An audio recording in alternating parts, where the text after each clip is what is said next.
CNPJ, gente, para abrir é o custo mais arriscado que vocês têm de investimento do Brasil. Então, eu acho importante você aprender a CPJ e o que você receber de fato, que vai ser mais no seu bolso, você economizar. A empresa é sua. Se você não paga o imposto, o governo vai atrás de você, não é atrás de mim. Eu acho que ter um prolabore baixo com renda alta é melhor, mas que as pessoas não negligenciem totalmente o INSS. Eu falo que o INSS é outro seguro. Então, você fazer mais um seguro é mal ou ruim. Eu acho que o contador, com tudo isso que nós estamos falando, Samuca, vai ser um parceiro sempre estratégico. Agora nós estamos virando essencial de novo o empresário.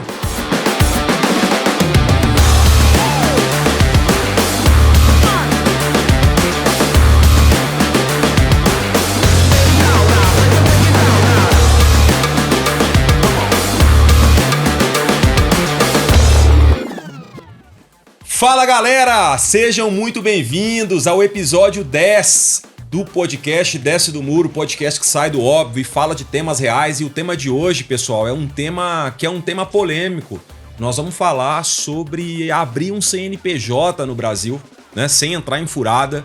Vamos falar um pouco sobre regime tributário, sobre a lei 15.270 que entrou em vigor em novembro de 2025 e os impactos e como que vai bater no teu bolso. E para falar sobre esse tema no episódio 10, eu trouxe um cara que tá na linha de frente nessa conversa toda, ninguém menos que Rafael Lucas, responsável pela Ser Contabilidade, tá no seu track record aí mais de 1.000 empresas atendidas aí nesses anos de trajetória aí, mais de 15 anos de trajetória contábil em solo brasileiro. Rafa, seja muito bem-vindo, cara, ao podcast Desce do Muro. Obrigado, Samuca, obrigado a oportunidade aí de estar aqui representando a contabilidade, falar dessas mudanças, né, que tem pouco tempo de falar sobre essas questões de CNPJ, gente. Para abrir é o custo mais arriscado que vocês têm de investimento do Brasil, mais arriscado que Bitcoin, mais arriscado que CLT, e hoje a gente vai falar, inclusive, né, dessas diferenças de CLT e PJ, falar dessas questões de MEI, para corretor que não pode. Então, isso daí, no Desce do Muro, muita satisfação estar participando. Obrigado, gente. Show de bola, Rafa. Cara, vamos começar falando sobre abrir um CNPJ, né? Porque às vezes as pessoas falam que é simples, outras querem até fazer sozinhos, né? Ou eu conheço um amigo que faz. Cara, vem cá. Vamos primeiro começar sobre a forma. O que muda para uma ME, uma MEI, uma EPP? O que você recomenda? Qual que é o cenário? O que muda de uma para outra, cara? Olha, a mudança de MEI, ME e EPP, ela vai ser muito importante a depender da sua atividade e do faturamento da empresa, né? Porque o faturamento do MEI, ele vai até 81 mil hoje, ou seja, 6.750 por mês. Mas não quer dizer que você vai começar com a atividade de corretor, por exemplo, que você pode começar com o MEI, mesmo estando dentro desse limite de faturamento. Então, é muito importante você saber a sua atividade e o seu faturamento, mesmo que estimado, né? Porque a ideia do MEI é você virar uma ME. E sendo uma microempresa ou uma EPP, aí é praticamente a mesma coisa. Vai depender ali do limite de faturamento anual. Porque a tributação das duas tende a começar no simples, mas aí eu estou adiantando a conversa que nós vamos falar de tributação. Cara, mas ô Rafa, vem cá, cara, como é que o cara abre uma empresa sabendo, todo mundo quer crescer, lucrar, como é que o cara vai limitar o ganho dele, cara? Isso muda o quê na prática, vida real aí? Sem juridiquês, sem linguagem difícil de entender aí, cara. Sem contabilizez também, que é o nosso slogan lá na Ser. Isso, sem contabilizez, pelo amor de Deus. Então, o que vai mudar na prática? Quando você é MEI, você tem um valor fixo que você vai pagar ali, e esse valor é 5% do salário mínimo, que contribui ali para o INSS, para todos os benefícios do INSS, mais ali um valor fixo de R$5 e R$1, a depender de ICMS e ISS, de acordo com as atividades. Só que toda a história do MEI, ele é voltado para atividades de baixa renda. Então, vamos pensar lá, a gente que já é velho de casa aqui em Belo Horizonte, a gente vai pensar lá na Feira Hippie. Pô, há 20 anos atrás, ninguém ali na Feira Hippie tinha um CNPJ. Então, quando eles fizeram o MEI, né, exatamente há quase 20 anos atrás, né, o projeto do MEI começou ali em 2009, 2010, era para o feirante, para atividade de baixa renda, poder profissionalizar e ter um CNPJ. Então, hoje, quando você está na porta de uma balada tem um baleiro, igual eu comecei vendendo bala, que já tem um CNPJ e uma maquininha do cartão. Por quê? Porque ele é MEI. Então as atividades do MEI, assim como esse limite de faturamento, são para esse pessoal e eles ganharam ali a contribuição por INSS, uma aposentadoria. Uhum. Quem é microempreendedor, né, que aí vai para microempresa ou empresa de pequeno porte, que a diferença é só o faturamento, eles são tributados no Simples. Essa galera já precisa de um contador, dependendo do faturamento, precisa de gestão e eles vão pagar um imposto não fixo, mas o imposto sobre o seu faturamento, sobre a sua ali tributação de acordo com o anexo do Simples, que nada mais é que uma tabela que a gente vai colocar assim, ó, comércio, tabela 1, indústria, tabela 2, serviços corretores, tabela 3. Então, se você fatura até 15 mil por mês, por exemplo, vai pagar 6%. Passando disso, vai pagar 11,20%, mas a alíquota é progressiva. Então, esse pessoal já precisa emitir nota fiscal, coisa que o MEI não precisa ter um contador, então tem custos, tem taxas, então aí é outro mundo. Inclusive, uma das questões que o governo quer fazer para 2026, né, depois que eles já mexeram nessa lei dos 5 mil de isenção para pessoa física, é criar uma rampa onde tenha a diferença do MEI para o Simples. Então, eles estão chamando de Super MEI. Então, eles querem que o MEI fature até R$130 mil por mês. Isso não é lei, tá, gente? Pelo amor de Deus, isso daí é projeto. Então, enquanto não tem lei, a gente não fala que está certo, que pode mudar. Então, essa parte do Super MEI é exatamente para o MEI contribuir mais e não ficar muito caro quando o cara sai do MEI e já tem imposto maior, contador maior, vai ter taxa, vai ter o tanto de obrigação.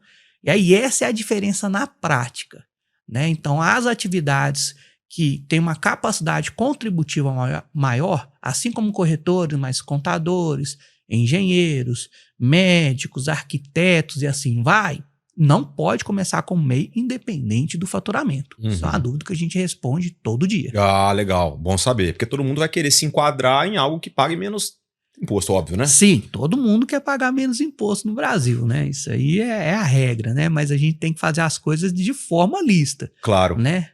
Claro. Ô, Rafa, tem um ponto aqui, cara, porque existe uma situação que acontece até com frequência, tá? Pelo menos em pessoas do meu convívio. Então, você que está nos ouvindo aí, ou pode estar passando, ou conhece alguém, que vem aquela narrativa do tipo, cara, apareceu uma taxa que o meu contador não me avisou, virou uma bola de neve e eu me enrolei financeiramente. Você já ouviu isso? Uma vez no trimestre, quando a gente faz o levantamento, não é? dos tributos de todos os clientes da AC, sempre tem alguém que não recebeu o imposto, não recebeu a taxa, esqueceu. Isso é o normal. Cara, e aí, cara, toda história tem 3 lados, né? Sim. 1, 2 e a verdade. Não é isso? Isso. A minha pergunta pra você é o seguinte, cara, qual que é o maior erro das pessoas ao abrir empresa no Brasil, cara? Ó, o primeiro erro, assim, que eu acho que é o maior que eu vou falar e bater nessa tecla, é a pessoa não se especializar na sua área. Quando eu falo especializar, é a pessoa achar que vai abrir um negócio, igual acho que o Pedro Fausto falou muito aqui, e achar que, porque eu sou empreendedor, eu tenho um CNPJ e é isso. Quem tem CNPJ, infelizmente, não é empreendedor. Às vezes o cara é um CLT com CNPJ. Então, quem é empreendedor, o cara quer saber tudo sobre aquele negócio. E aí ele acha que quer pagar um contador muito barato para dar consultoria para ele. E consultoria é diferente de assessoria.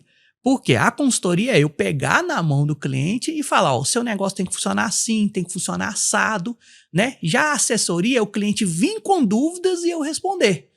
Então isso é muito diferente. Então isso funciona inclusive para as taxas, né? Eu gosto de falar lá na C a história do mecânico. Se você deixa seu carro no mecânico e ele fala que vai te entregar até na quinta-feira e ele não entregou, você cobra. Por que com o contador você sabe que tem que pagar a taxa todo dia 20, se o contador não mandar, você não cobra? Então, você, por exemplo, é um cara que a gente sabe que é diferenciado, que se não chegar a taxa dia 2, dia 3, dia 5, tá o Samuca lá batendo, ó, gente, cadê meu imposto? Cadê meu imposto? Preciso pagar. Não que eu goste, tá, Rafa? Não que eu goste. Mas é uma coisa que a gente faz o que tem que ser feito, e esse é o diferencial das pessoas, né? Então, quando o cara vira ali um empresário, ele quer que o contador responda tudo para ele.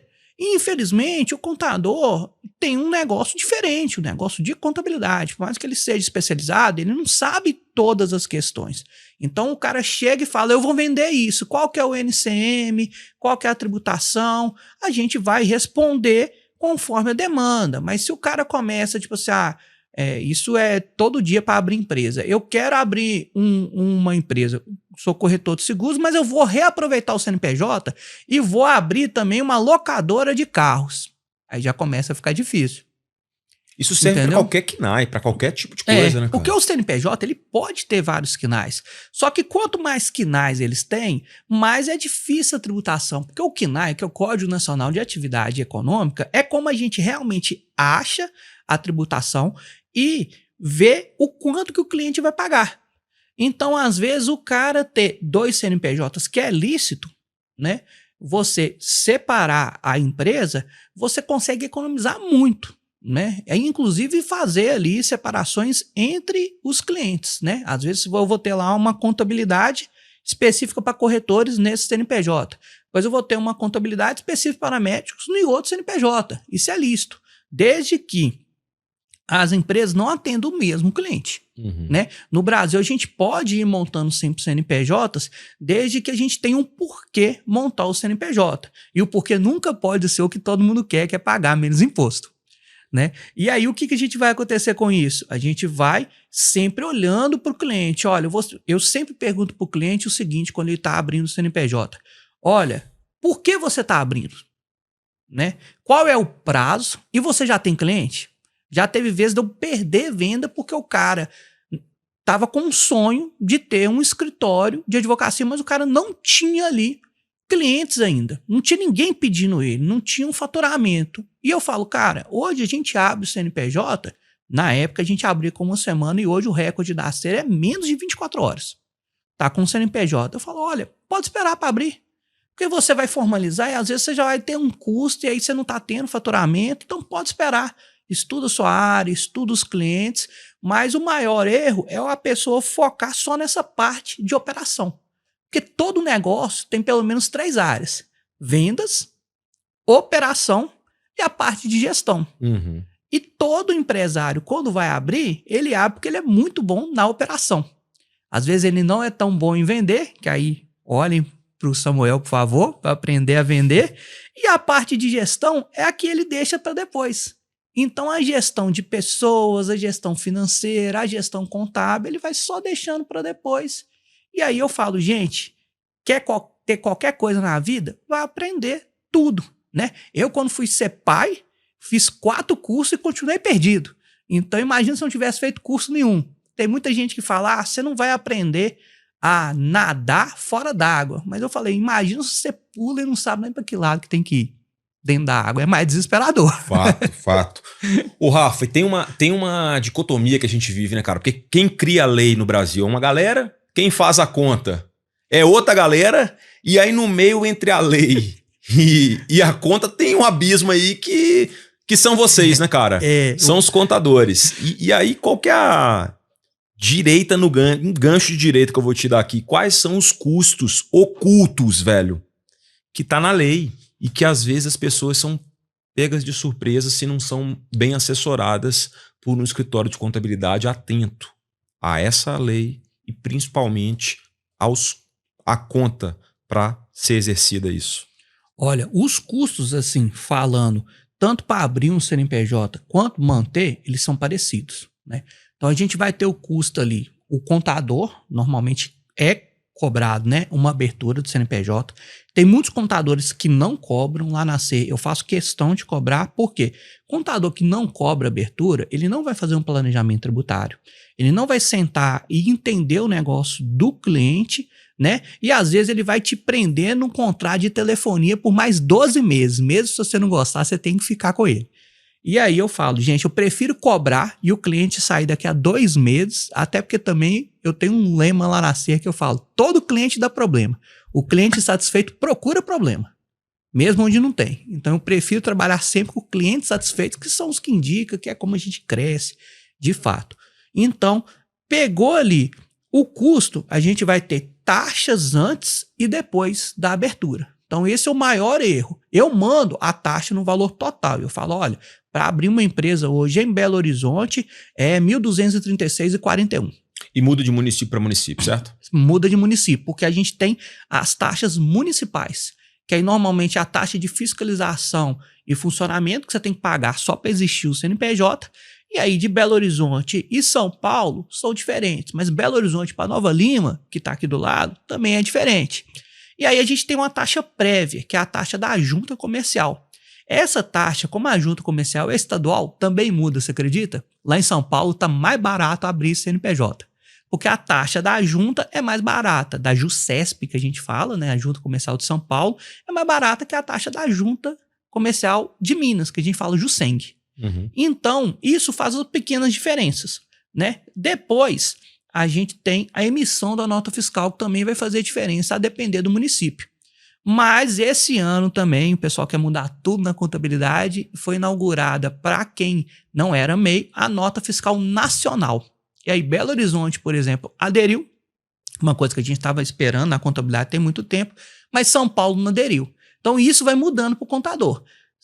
Mesmo eu sou corretor em BH e sou corretor em São Paulo, mudar a tributação? Não, porque o Simples é nacional. Mas esses custos ocultos vão mudar, porque tem município que vai cobrar essa taxa que eu falei anualmente, tem município que não. Lá no Rio de Janeiro, por exemplo, a taxa, né, de fiscalização e funcionamento é R$1.000 por ano, mas você cobra uma vez.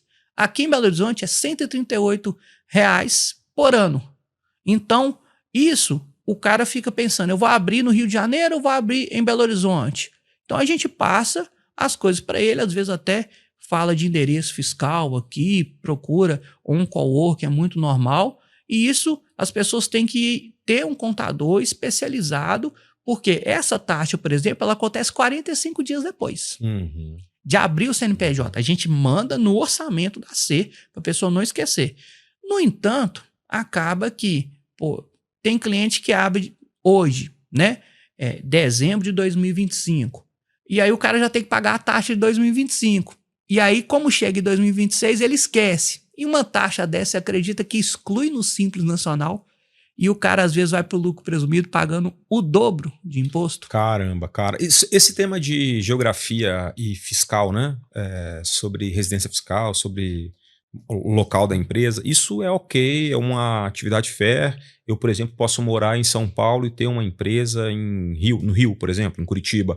Ok, né? Pode, isso sem problema nenhum, né? Quando você vai abrir uma empresa, a gente sempre coloca, principalmente para IPTU residencial, que você tem que morar no local, né?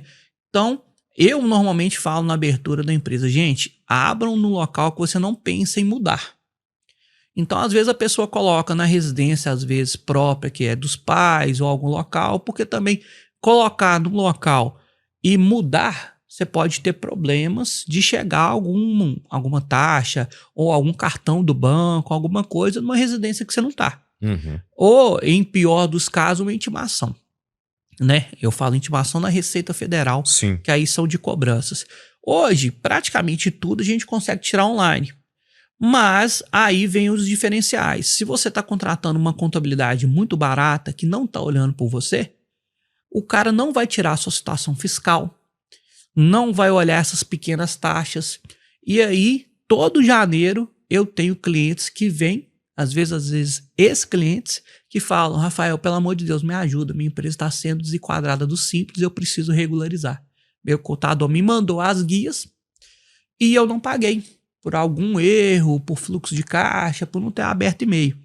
E aí até engraçado, lá na Cera a gente tem um negócio que os clientes amam ou eles odeiam, que é o lembrete diário se você não abriu o e-mail. Então, se eu mandar hoje uma guia, vamos supor que hoje é dia 10, a guia vai vencer dia 20, você não abriu amanhã, 5 horas da manhã, tem um lembrete de e-mail. Então você vai receber 11 e-mails até o dia 20, se você não abriu. Tem cliente que odeia, porque lota a caixa de e-mail dele. Eu prefiro trabalhar com o quê? Olha, eu não posso hoje desplugar, o meu programa não dá para eu fazer do cliente 1 até os 600, tirar isso e para a partir desse daqui ele quer ou não quer. Então eu deixo para todo mundo e falo, cara, você quer parar de receber os e-mails, é só você abrir a guia. Uhum. Ah, mas eu não tenho dinheiro para pagar a guia. A agenda, o banco não vai pagar para você se você não tiver o dinheiro, né? Então, se você abrir o e-mail e baixar, já parou de receber esse lembrete. Se não, pode deletar o e-mail. Pode pedir a guia para frente, recalculada, no WhatsApp que a gente manda, isso não é o problema. Então tem cliente que odeia porque a gente manda as guias muito rápido, às vezes o cara vai receber 20 e-mails, mas eu falo, olha, tem cliente que ama, porque aí o cara tá vendo aquela notificação diariamente, inclusive, né, como é feito por robô, vai sábado, domingo, feriado, e aí tem cliente que fala, nossa, obrigado que você mandou isso daqui, esse lembrete, mesmo com esse tanto de e-mail, eu vi aqui, não esqueci de pagar a guia, que eu acho que é muito importante na nossa profissão que o cliente esteja em dia com o fisco. Claro. Porque o papel, para mim, do contador é esse, né? Fazer a ponte entre o fisco e o contribuinte, no caso do CNPJ, para a sua empresa ficar regular. Então, por isso que a gente tem essa preocupação lá na SER, de além de ter esse e-mail, trimestralmente eu converso com o cliente, mando a situação fiscal tributária e tanto da Receita quanto do município para ele, e a gente vai olhando, ó, distribui o lucro a mais, a menos, fazendo isso ou aquilo, para ele ficar assim, sem correr nenhum risco desnecessário, ficar enquadrado no melhor regime, né? E também pagar menos multa, porque tudo que vocês querem de pagar É multa, é atualizado. Claro, claro. Cara, vamos entrar agora nesse tema de regime tributário sem muito mistério, tá? Qual que é o regime tributário do simples, do presumido, do lucro presumido e do lucro real, cara? As diferenças? Exato. O que é de verdade, tá? A diferença. Qual que é de verdade aí a diferença na prática entre os três principais regimes aí? Beleza. Vou responder hoje 2025, depois eu vou responder 2026, que vai mudar. Vai mudar. 27 com a reforma tributária. Vai mudar, fato. Então, na prática, o que acontece? Quando você é do simples, você vai pagar todos os impostos unificados numa guia única. Né? Então, vai ter o DAS, Documento de Arrecadação do Simples, onde está lá seus impostos federais, estaduais e municipais sobre o faturamento. Taxa, igual a gente estava conversando. Descontado, que muitas vezes é descontado na folha, certo? Isso, descontado na fonte lá, o ISS, então aí a gente compensa alguma coisa assim, né? Então, vai lá tudo.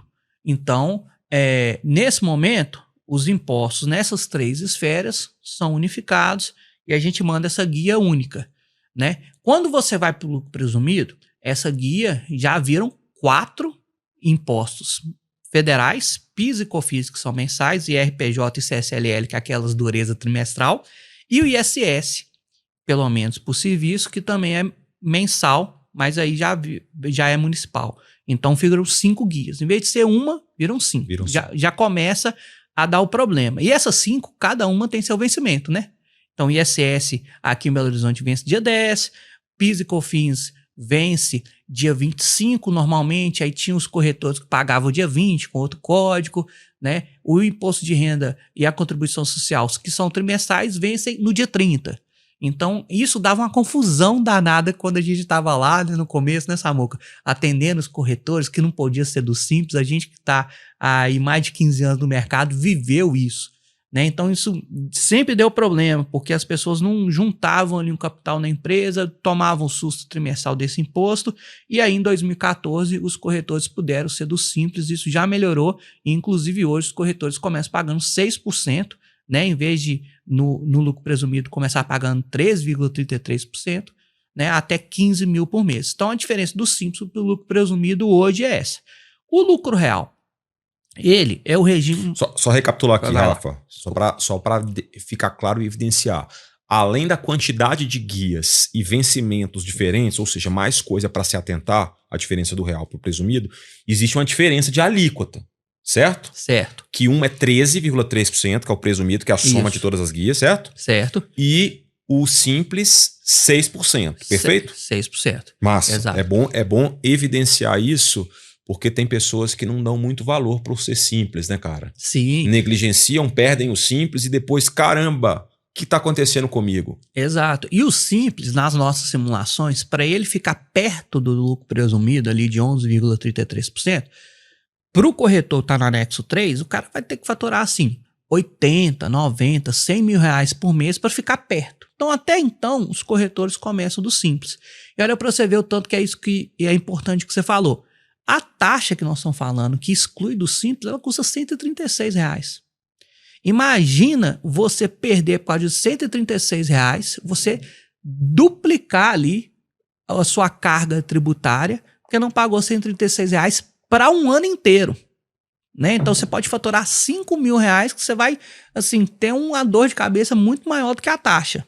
Então eu falo, nessas horas, gente, aí é cartão de crédito rotativo, né? Aí pega empréstimo, faz qualquer coisa, né? Mas não deixa de pagar coisas que vai te penalizar muito para essa questão de carga tributária e assim... E o real, cara? E o lucro real? E só para finalizar, o regime tributário, você escolhe e normalmente você fica um ano inteiro com ele, né? E aí, falando para o lucro real. O lucro real, ele de fato é o regime tributário mais justo, vamos dizer assim. Por quê? Porque você tem alíquotas muito maiores, né? Então, por exemplo, no PIS e COFINS, do lucro presumido é 3,65%. No lucro real é 9,25% de PIS e COFINS. Mas, Rafael, se é mais caro, por que ele é mais justo? Porque você paga de fato sobre o seu lucro. Por isso que ele chama lucro real. Então, se eu compro ali uma mercadoria por 100 e vendo por 125, você vai pagar 9,25 sobre 25, que é o seu lucro aqui, no exemplo, né? Vamos colocar 150 para não ficar falando muito 25. Então, você vai pagar R$50 em cima de R$50 ali de lucro, 9,25. Ah, Rafael, mas é melhor eu pagar 3,65 do lucro presumido em cima de 150, que aí não tem esse crédito que vem da cadeia anterior, que a gente fala que é o seu custo da mercadoria. Comprei por 100 no lucro presumido, veio de por 150, eu pago uma alíquota menor sobre uma base maior, né? Sobre 150. Mas e no lucro real? Aí eu pago sobre de fato o lucro. Então, isso a gente precisa estudar e isso a gente precisa sempre acompanhando com o financeiro do cliente. Porque se o financeiro do cliente não é organizado ou também faz igual a maioria dos clientes, compra sem nota fiscal, aí não tem contabilidade, faz milagre. Então, aí se eu não tenho dado para analisar no financeiro, se eu não tenho documento para analisar, isso é mais difícil. E isso, inclusive, é o que vai mudar para a reforma tributária, você acredita? É mesmo.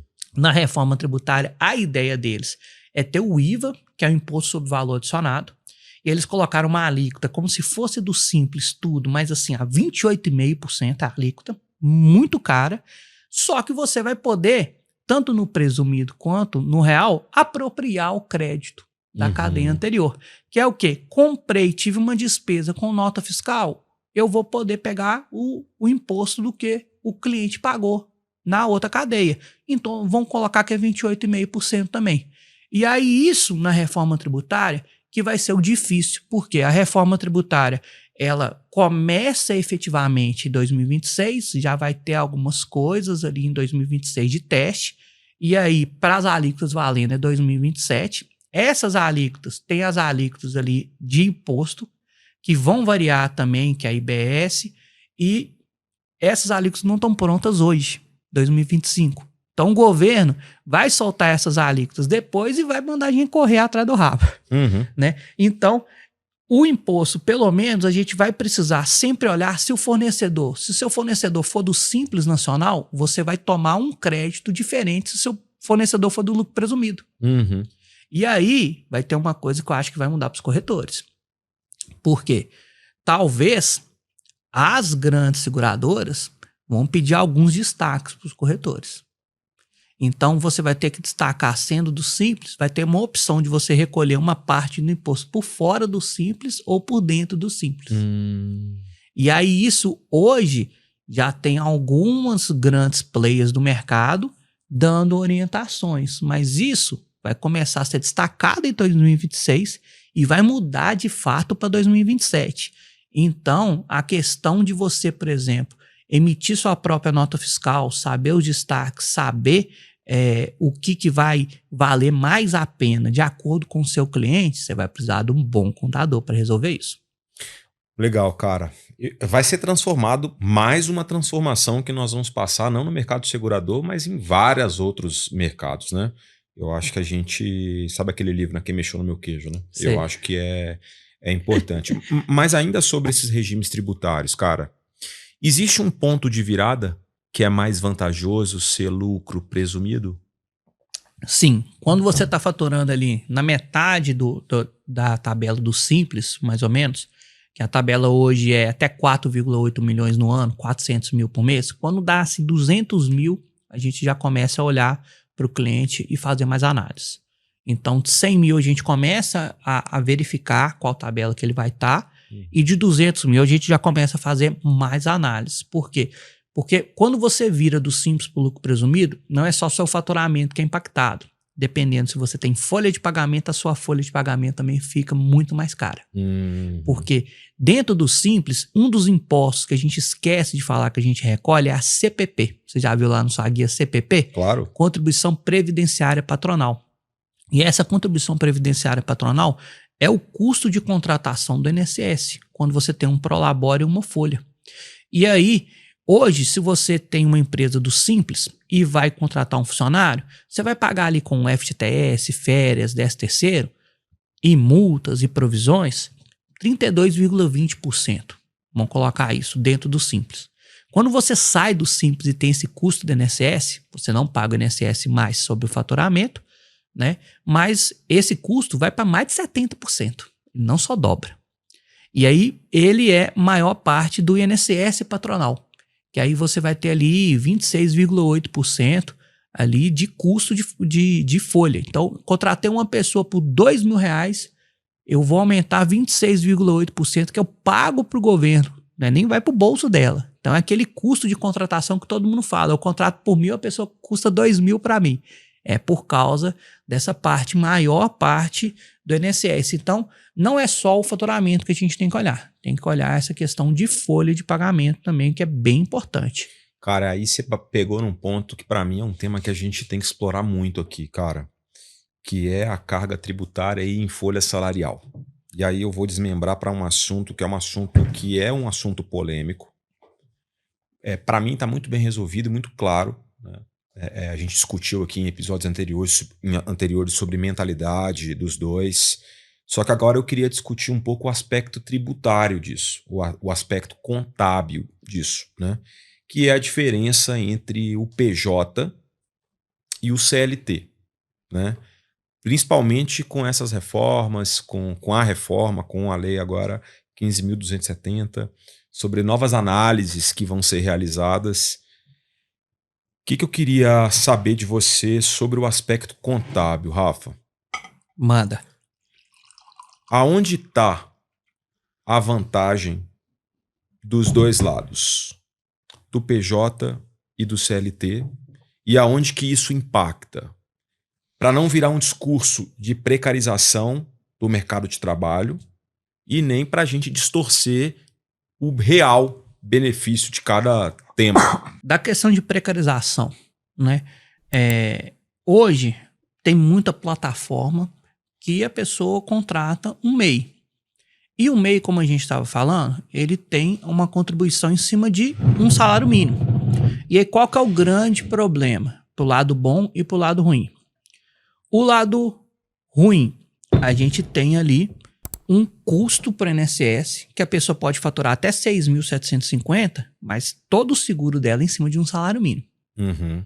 Então, contrata um motoboy e ele cai, ele está faturando R$3.000 por mês, a renda dele já cai se ele for receber um benefício do INSS. Uhum. E aí, isso é ruim. Por quê? Porque a renda dele vai diminuir e toda essa questão de custo Brasil vai diminuindo. Mas o lado bom, a pessoa pode ser, né, dona do seu próprio negócio, pode se resolver ali e faturar mais sem ter a questão de CLT. Uhum.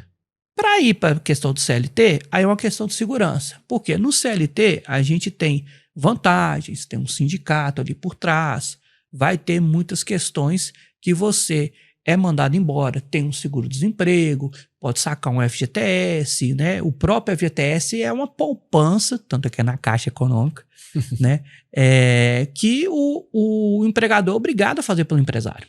Então, de 8% do valor do seu salário, do salário bruto, né? Inclusive sobre férias, 13º, vai tudo.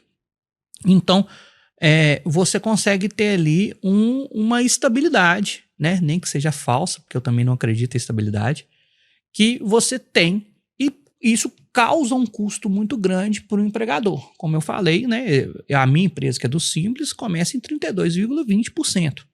Né? Que eu contrato a pessoa por R$1.000, eu vou pagar R$322 de custo. A mais para o empregador. A mais que não vai para o bolso dele de forma imediata.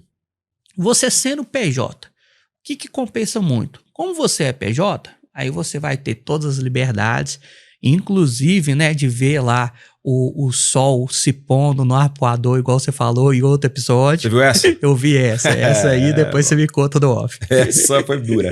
E aí, você também, né, tem essa liberdade que, assim, como tudo na vida, tem que ser bem utilizado, né? Então, a gente fala que sendo PJ eu vou poder trabalhar na hora que eu quero, né? Só que é de madrugada. Perfeito. Então, acaba que o quê? A PJ, ela vai ter um custo muito menor, né, de carga tributária para quem está te contratando. Então, olha para você ver. Hoje, o governo está com essa lei 15.270, isentando quem ganha até 5 mil de imposto de renda. Né? Então, você vai pagar 27,5 em cima do quê? Em cima de quem ganha mais de 7.350 por mês. Tá. Você sendo PJ e ganhar 7.350 por mês, você paga 6%. É uma diferença muito grande de custo. E aí, normalmente as pessoas falam, nossa, eu prefiro ser PJ, porque eu vou pagar menos impostos no geral. Mas você está abrindo mão de ter um FGTS, de férias, de 13º e também da sua aposentadoria lá na frente. E aí que mora a questão do risco, que é você ter seu próprio negócio. Por quê? Fora o pessoal que está no mercado segurador, quantos PJs que a gente conhece que não tem um seguro? E aí o cara depende da sua própria renda, que ele não tem estabilidade. E aí, se o cara trabalha digitando igual a gente, quebra um braço. A importância do seguro tá aí. O cara não consegue digitar tão rápido só com um braço, em vez de 2. Se o cara não tem um seguro que vai pagar uma bolada para ele ali, né? Ou vai pagar igual eu usei no passado, que eu acho que eu te contei que eu tive que fazer a cirurgia de hérnia inguinal. Então, eu recebi ali um seguro, né? Eu até revi o meu seguro, porque eu não ia ficar com renda hospitalar, porque a cirurgia era muito rapidinha, mas eu tive 15 dias de atestado, então eu recebi exatamente para cobrir ali uma parte. Então isso é muito importante que o PJ tenha, porque quando ele olha só essa carga tributária, você ser PJ vai sobrar mais no seu bolso. Exatamente por quê? Porque você não vai receber férias, não vai receber 13º, não vai receber FGTS e está abrindo mão do INSS, que é obrigatório você contribuir sendo PJ, né? Então, quem hoje não quer contribuir para o INSS, que a maioria dos corretores odeia o INSS, eu não estou defendendo o INSS aqui, não quero lacrar, não quero falar nada disso, tá, gente? Mas é importante você ter pelo menos um valor ali que faça sentido, que é mais um seguro para você ter.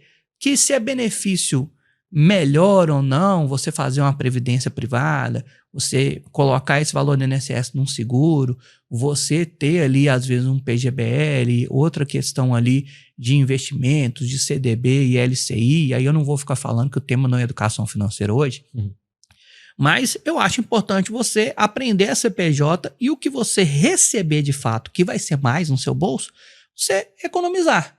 Porque aí você tá ali tendo a sua estabilidade mais assim, balançada do que tudo. Ô Rafa, para você descer do muro, tá? Existe um número que vale a pena fazer uma comparação se vale a pena ser PJ ou CLT? Existe. Exemplo, tá? Se eu ganho X mil reais no PJ, tem que ser esse Y na CLT. Existe. Você tem esse número? Eu faço a conta ao contrário, né? Vamos supor que você está ganhando 10 mil como CLT. Como o seu custo é 32,20%, eu divido por 1 menos 32,20%, o seu custo para ser mais de 10 mil. Então, vamos supor que o custo vai dar ali 14 mil. Tá. Né? Pro cara. Tá. O 14 mil ele tem que faturar como PJ. Tá. Por quê? Porque aí ele está englobando toda a segurança dele dentro do custo. Mas ele também vai pagar imposto sobre tudo. Vai sobrar mais no bolso dele. Sim. Não é discussão. Sim. Mas eu sempre faço essa conta inversa. Sim. Né? Então eu falo, olha, já que você vai virar PJ, coloca ali suas férias, 13º, FGTS, multa do FGTS, tudo que está nesses custos de 32,20% e aumenta. Então a conta que eu faço é isso. Lógico que tem benefícios, vai variar, né? E aí realmente não tem um número exato por causa dos benefícios, porque eu falo também para incluir alimentação, ajuda de custo, que aí é muito variável, mas eu tenho uma planilha que faz isso. Legal. Não, sabe por que esse tema é importante, Rafa? Porque assim, você sabe exatamente o meu core business, eu converso com muitas pessoas, com muitos profissionais, e alguns ficam com gatilho, sabe aquela metáfora do elefante preso numa cadeira de plástico, amarrado? É mais ou menos isso. O cara começa a perguntar, pô, mas tem VR, tem VT, tem... ele começa a fazer várias perguntas que eu penso assim, cara, se você fatura, você contrata o seu próprio benefício. Exatamente. Você cria o seu próprio benefício, né? Não adianta, eu acho que tem pessoas que são alinhadas para CLT e tem pessoas que são alinhadas para PJ. Só que para mim, eu acho que as pessoas primeiro têm que ter clareza dessa conta, né? E pelo que eu entendi aí, a conta... assinada por um contador, né? Assinada por um contador aí vamos arredondar aí, vai 35%, certo? Eu faço uma conta assim, 50% a mais. 50% a mais. Dá. Então, se o cara tá ganhando 10 mil como CLT, eu quero virar PJ, olha, 15 mil é legal. Entendeu? Pra gente descer do muro, né? E aí eu acho que aí 50% inclui todos os benefícios, né? E aí o que eu sempre explico se você ganhar 10 mil, com todos os descontos, vai sobrar ali 8 mil para você. E aí isso a galera erra muito. Isso é bem importante falar. Por quê? Sobra 8 mil. Aí o cara quer virar PJ e quer que sobra 9 e tá achando que tá ganhando. E aí eu falo, cara, não, você tem que faturar 15, vai sobrar ali, se você faturar 15, vai sobrar 13 para você. E aí todo mundo acha, nossa, mas eu tô saindo de 8 no meu bolso para 13. Mas exatamente essa diferença é para ele pagar o custo, a alimentação, o plano de saúde, tudo que ele tá perdendo ali de estabilidade. Sim, exato, cara. E outra, né? Às vezes o cara tem plano de saúde tá um absurdo, né, cara? O mercado tá insalubre aí, a precificação, e muitas vezes as pessoas se apegam a isso, né? E plano de saúde para PJ tem desconto, gente. Então olhem certinho. Não é? E isso é importante. E sabe por que tem desconto o plano de saúde para PJ? Porque não abate no imposto de renda de pessoa física. Quando você contrata como pessoa física, você tem a dedução lá no imposto de renda. Verdade. E aí, quando você contrata com PJ não tem a dedução, todos, né? Vocês podem falar melhor, todas as como é que eu falo? Perdi o nome. Não é seguradora de plano de saúde, Operadoras de plano de saúde vão te dar desconto exatamente por causa disso. Não tem almoço gratuito, né, cara? Não tem. Cara, mas é interessante. Você faz conta, você ajuda as pessoas, Rafa, a tomarem decisões, PJ, CLT. Eu sei que existe essa conta que você deixou claro aí, que é os 50%. Mas você ajuda, você encoraja. Você tem predileção por algum formato? Eu tenho predileção pelo PJ por ter sempre empreendido na minha vida, né? Mesmo no CNPJ dos outros, eu já empreendi. Eu falo com todos os meus colaboradores da C. Você tem que trabalhar para si mesmo antes de trabalhar para a gente. Porque aí você tem responsabilidades, porque aí você está crescendo, porque aí eu mando, inclusive, eles colocarem o nome da empresa deles no primeiro dia. Qual que é o nome da sua empresa? A sua empresa trabalha para C. Então, eu tenho predileção da PJ. Né? Não é só porque eu sou contador, gente. É porque eu fui assim desde os 14 anos sendo empreendedor. Mas, e eu acho que, assim, no meu ponto de vista, é melhor você sobrar dinheiro com você do que dinheiro com os outros. Então, quando você deixa ali dinheiro do FGTS com o governo, você não consegue sacar, você não tem liquidez. Então, prefiro que você receba, aplique direito, tenha uma educação financeira e faça aquilo render, né? Meu ponto de vista é melhor.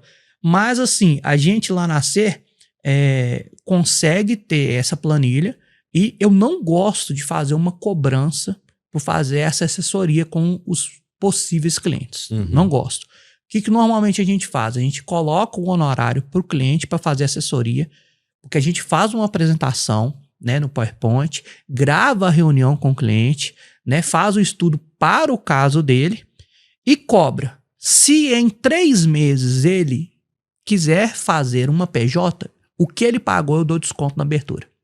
Legal. Então, o estudo fica de graça. Eu Legal. comecei realmente a cobrar o estudo porque demandava um tempo. O cara recebia muito material, porque às vezes é 1h30, 2 horas de reunião que ele recebe na íntegra, com, né, PDF dos slides, com as contas para ele, com o nome dele, com tudo bonitinho. E depois o cara ia lá e fechava a conta contabilidade. Aí eu falei, aí também não, vamos valorizar o nosso tempo. Aí você, né? virou ONG, né? Aí eu falei, não, vamos cobrar, porque quem quer paga, né? E se o cara vier e quiser gostar, né? E manda. Tanto é que esses dias eu atendi um pessoal da área da saúde, que você conhece bem, que veio indicação de uma reunião que eu fiz com o cara veio rapidinho, aí eu falei, cara, se você não quiser, você não paga a reunião. Ele tava meio afoito, eu tava pra sair de licença paternidade, fiz a reunião com ele falou, cara, isso aqui eu tenho que pagar. E aí depois, quando eu voltei, eu falei, e aí, vamos fechar a sua PJ? Ele falou, não vou fechar a PJ, eu vou ficar, no caso dele não era CLT, era carne e leão. Vou ficar no livro de caixa aqui mais um pouquinho e tal, vai ter isenção de 5 mil. Eu falei, beleza, não tem problema. Mas eu tô te indicando mais 2. Aí eu fiz a reunião com a indicação dele e fechei pra CPJ. Porque isso também depende do caso. Então, eu gosto, né, às vezes, de não cobrar por uma questão que eu acho que eu tenho que ajudar as pessoas desde o início, que é assim que a gente faz marketing, network, né? Só que assim, as pessoas quando vem algo bem feito, elas querem pagar e elas indicam por isso, né? E tudo vai depender do caso. Então, às vezes eu comecei a cobrar até para ser isento, né? Se assim, vejo muito contador e muita planilha que a pessoa fala, vou te ajudar no cálculo, mas o cara coloca o cálculo para, tipo assim, dá para ele abrir a empresa. Então, a partir do momento que eu comecei a cobrar também, eu falei, eu tô cobrando para, tipo assim, se você não quiser abrir empresa, porque às vezes dá esse resultado, a planilha, é melhor você ficar do jeito que tá. Né? Não virar PJ, continuar como autônomo, continuar como CLT nessa proposta e ser isento. Isento de ter uma opinião imparcial, não ficar em cima do muro. Pelo tá? amor de Deus, cara. Eu me pergunto muito, assim, eu tenho uma opinião muito formada e assim, não tenho nem como esconder ou defender a minha predileção aqui, porque tudo que é retido e tomam sem a minha concordância, para mim, e sendo gerido por... Enfim, eu não vou entrar muito em temas... Com pouco retorno também, né? Com pouco retorno. Assim, eu acho que fica... Para mim é muito óbvio, né? E eu prometi para mim mesmo que eu não ia investir tempo em convencer os outros a pensarem diferente. Porque tem gente que se apega realmente aos benefícios. Eu confio, eu acredito, né, no INSS, eu acredito nos benefícios que o Estado me oferece no regime CLT e, cara, tá tudo certo. Talvez Sim. As pessoas deixam oportunidades aparecerem aí por falta de visão, acreditar. Sim, e essa questão do INSS, todo governo que entra, que sai, quer mudar. Né? Esses dias mesmo eu vi um estudo muito legal do Ricardo Amorim, que fala muita coisa interessante, que ele falou, olha para você ver, o INSS para os MEIs. Hoje, o regime tributário maior no Brasil é MEI. De 20 milhões de CNPJ, 10 milhões são MEIs. Esses 10 milhões de MEI, eles têm um salário mínimo garantido e estão contribuindo ali 5% do salário mínimo.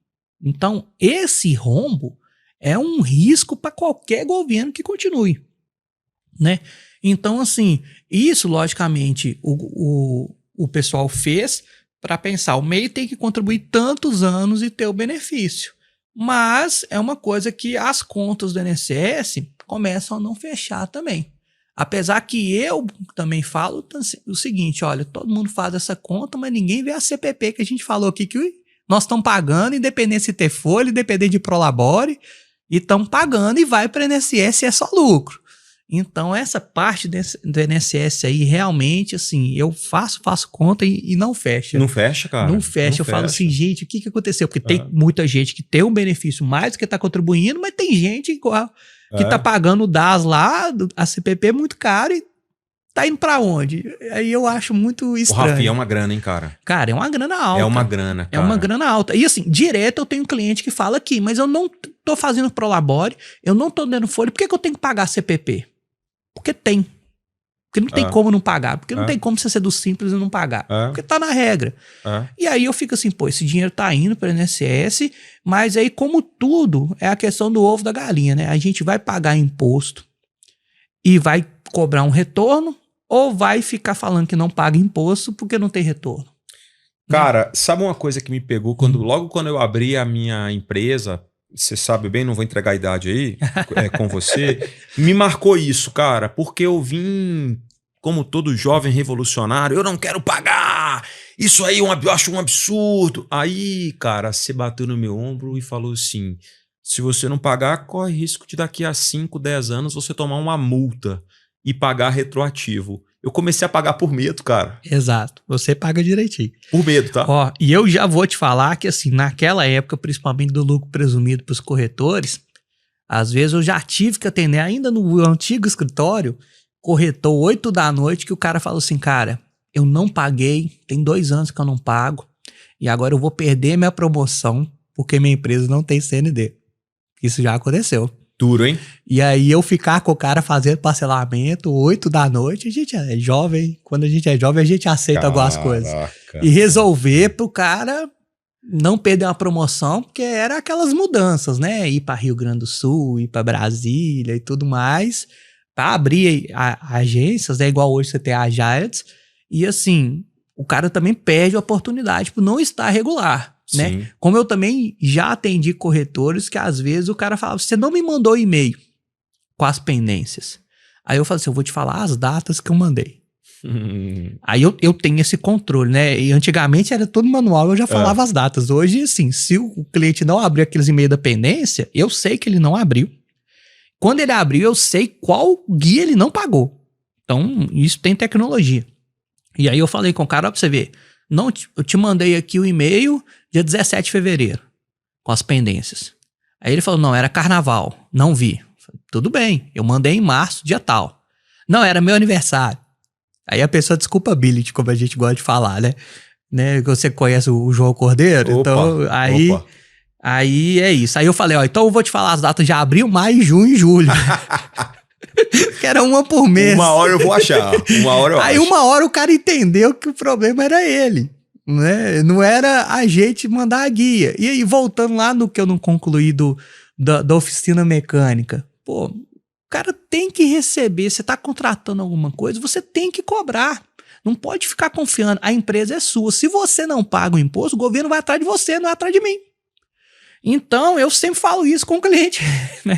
Igual você falou, olha, tudo bem, você quer sonegar, não quer pagar, e eu não tô ganhando comissão do governo. Então, assim, eu posso falar que na C a gente faz questão de dar exemplo, né? Claro. Então, a gente paga ali mais de 95% de todo o faturamento nosso, tá tudo tributado, tudo certinho, tudo regular. Mas também eu acho que são momentos da empresa. Muitas vezes o cara quer abrir empresa, já quer regularizar tudo, aquilo bate no bolso dele mais forte. Então, eu só falo, olha, você quer sonegar uma parte, você não pode pegar e achar que isso é a regra. Por quê? Se sua empresa está crescendo, a sonegação vai te atrapalhar. Né? Cara, e não dá para julgar, Rafa, porque existe momento da empresa, existe momento do empresário, né? Do microempreendedor. E aí eu entro num tema que, pô, pega muita gente, cara. Muita gente mesmo.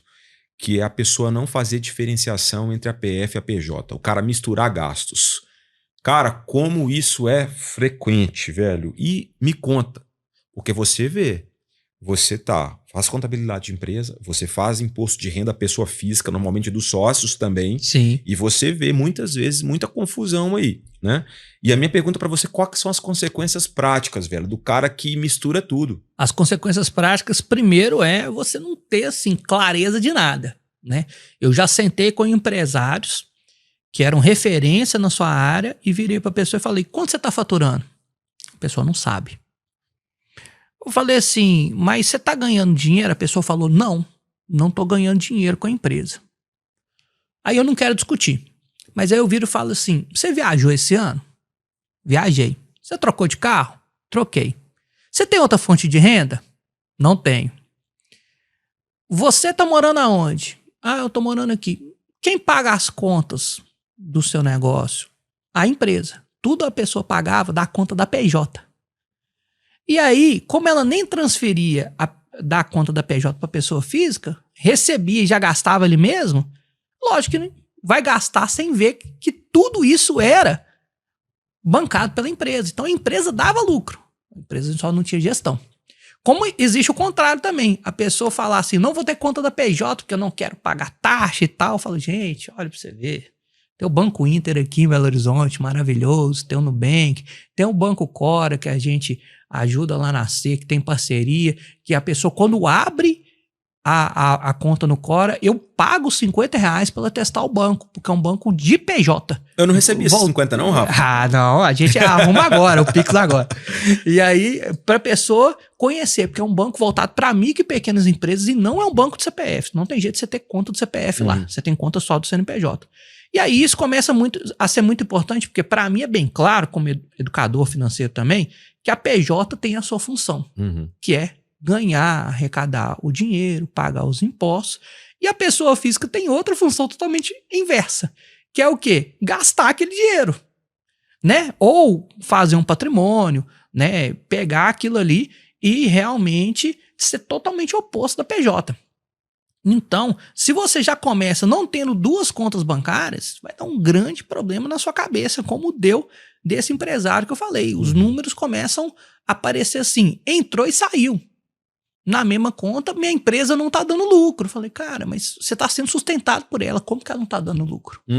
Né? E na pessoa física, olha para você ver um grande problema que eu falo. O empresário quer emitir nota fiscal, quer pagar menos imposto. Faz o planejamento tributário para isso. O cara vira PJ, recebe na pessoa física. Hoje, grandes players do mercado que tem compliance, né? Já não pago na conta de pessoa jurídica, que eu acho que é o certo. Mas às vezes tem ali algum cliente que paga na pessoa física. Na pessoa física, você lembra que a tributação é maior que na pessoa jurídica? Opa! E aí o cara tá correndo um risco totalmente desnecessário. E aí eu falo, cara, inclusive se você quer receber sem o documento fiscal, recebe na PJ, porque seu risco ali é 6%. Na pessoa física, seu risco é 27,5%. Né? Depois a gente olha aqui na contabilidade e pergunta, porque já teve gente, antigamente na contabilidade, já vi muitos contadores falando, olha, o que você receber ali por fora, recebe na pessoa física. Que eu nem vejo, que o cara quer se isentar, quer ficar em cima do muro. E aí o que o cliente fazia? Normalmente falou, gente, paga aí 80% do faturamento, começa com isso, tem essa meta, até chegar no 100%. O cara pagava 20% com nota e 80% por fora na pessoa física. Aí depois, lá no imposto de renda da pessoa física que você falou, eu via isso. Eu falei, olha, cara, como é que a gente resolve? Pô, mas eu vou resolver em maio de 2026 uma coisa que tinha resolvido em 2025, até dia 31. Agora não tem jeito, agora você vai pagar outro imposto aqui, você vai pagar um imposto maior. O risco real é esse. Você chegar ali e não ter renda. E aí essa renda comprovada, inclusive, te impede de você crescer seu patrimônio. Vou alugar uma casa, vou comprar um imóvel. Cadê sua renda? Né? Eu vou ali financiar uma moto, um carro. Cadê sua renda? Cadê seu imposto de renda? Eu, inclusive, falo para as pessoas fazer imposto de renda mesmo se não precisar. Porque aí você tem ali como comprovar seu patrimônio, como lastro, ver alguma coisa, né? Inclusive para quem é MEI, eu sempre falo, gente, não é obrigado, mas faça, né? Porque isso já ajuda ali para sua vida, para você ter um score bancário para tudo, porque isso realmente ajuda. Cara, que dica que você dá aí para o cara ter um mínimo de organização financeira para não fazer essa diferença, cara? Uma dica prática, assim, que o cara já consegue usar amanhã. Primeiro, ter as duas contas bancárias em bancos diferentes, inclusive. PFPJ. PFPJ. Ponto. Isso é a primeira coisa. A segunda coisa, ter um dia para distribuir o lucro. Não ter assim, eu recebo diariamente, recebo semanalmente, eu recebo e passo o dinheiro para PJ. Não. Tenha um dia para você distribuir o lucro. Porque aí um dia no mês você tira, vê o saldo da conta e transfere, inclusive já deixando ali a estimativa dos impostos, a estimativa do que você tem que pagar de taxa, de certificado digital, que também às vezes, né, uma vez no ano tem que tirar, né, de contador, do que for, para esse dinheiro continuar na PJ. Porque senão, o cara distribuindo esse dinheiro, né? Receber aqui 15 mil, vai 15 mil para pessoa física, o cara acha que tá ganhando 15 mil. E aí o custo de vida dele vira 15 mil. Exato. E aí ele esquece dos impostos, esquece das outras obrigações. E aí o dinheiro já tá na pessoa física, já misturou. E do custo da atividade também, né, Rafa? Cara, assim, eu tô falando do microempreendedor, tô falando do microempresário, tá? O cara comercial que às vezes está na rua, seja no mercado segurador, seja em qualquer outro tipo de mercado. O cara, ele negligencia o custo operacional da atividade dele. Se você trabalha home office, por exemplo, você vai ter que ter uma internet interessante, você vai ter que comprar um computador, talvez seja dividido em várias vezes ou à vista. Se você trabalha na rua, tem almoço com cliente, deslocamento, gasolina, depreciação do carro. São todos os gastos e custos que ficam marginalizados. Olha só que loucura isso que eu vou falar. Eu cansei nesse período que estou, e ainda pretendo ficar bastante tempo, mas eu quero cada vez mais diminuir essa situação. Eu cansei de ver gente entrando para trabalhar conosco, ganhando 8 mil. Eu vejo quanto que ele está faturando. O cara está faturando 30, 40 e não está sobrando dinheiro para ele. Exatamente. Cansei, Rafa. Aí eu atribuo, né? Aí é o meu diagnóstico sobre a minha perspectiva. Aumento do padrão de vida, legal. Tudo bem, todo mundo merece, vai ganhando mais, vai crescendo, legal. Mas tá indo pra quê, cara? Tá indo como? Exato. E aí, assim, eu já fui lá, né? Há anos atrás da palestra, quando você ainda estava aqui em BH, e aí eu sempre falo, a gente trabalha muito. Se a gente trabalha muito, a gente tem que juntar muito também. Perfeitamente. Porque se você ganha muito e gasta muito, o problema não é ganhar. O problema é sempre gastar. Ah, Rafael, mas eu tô gastando aqui comprando uma casa, tô gastando aqui comprando um lote, tô gastando comprando um carro. Isso tudo são ativos para a contabilidade. Para a educação financeira, são passivos. Porque isso tudo não faz você ganhar mais dinheiro. Faz você gastar mais dinheiro. Você gasta mais com custos para transferência dos imóveis, você gasta mais com um carro melhor que vai beber mais gasolina, vai ter um seguro, vai ter um IPVA mais caro. E aí o cara quer aumentar o padrão de vida dele muito rápido, mas o cara não quer ter 3, 6 meses do salário dele ou dos custos dele ou mapear os custos no banco. E isso é um problema institucional do brasileiro, né? A pessoa... na geração passada, dava um dinheiro na poupança, né? Investia em imóveis, investia em consórcio, que nem investimento para mim é muito vantajoso. E por quê? Porque ela sabia pagar boleto, ela não sabia deixar o dinheiro na conta. E aí a pessoa deixa o dinheiro na conta e não sabe investir. Uhum. E aí a gente não é treinado para isso e começa os problemas. Se a pessoa tem o dinheiro na conta e está lá sem investir, ela gasta. Né? Eu lembro de sociedades minha passada, eu ver isso também na prática. Eu já tive uma vez que para um amigo meu que ganhava 3 vezes mais que eu emprestar dinheiro. Porque eu era organizado financeiramente. Uhum. Então, na minha sociedade passada, a gente recebia toda sexta-feira. Uma vez eu comecei a falar, gente, me paga na segunda. Por quê? Porque na sexta você recebe, você vê o cheque. Assim... assim, na sua mentalidade, você sabe que você tem aquele dinheiro, você pode gastar. Uhum. Se eu recebo na segunda, não dá tempo, né? Até na sexta eu trabalhei muito e esqueci. Então, são questões de hábitos, né? Que a gente tem que ir fazendo isso e que, assim, né? Uma vez eu vi uma influenciadora falando como que a gente gasta no impulsional. Uhum. Porque hoje a gente fala assim, não, se eu tô ganhando 5 mil, quando eu ganhar 15 mil, é impossível eu torrar 15 mil. Se eu estiver ganhando 15 mil e ganhar 50 mil, é impossível eu torrar 50 mil. Se eu estiver ganhando 50 mil e passar para 100 mil, é impossível eu torrar, vai sobrar dinheiro. Não vai. Essa influenciadora falou, eu comprava bijuteria. Depois eu comecei a comprar semi-joia. Depois eu comecei a ir na Zara. E aí você vê que um brinco tem uma variação de R$10 para 10 mil. Então aí você vê que você gasta com as mesmas coisas. Você nem mudou, né, o seu custo.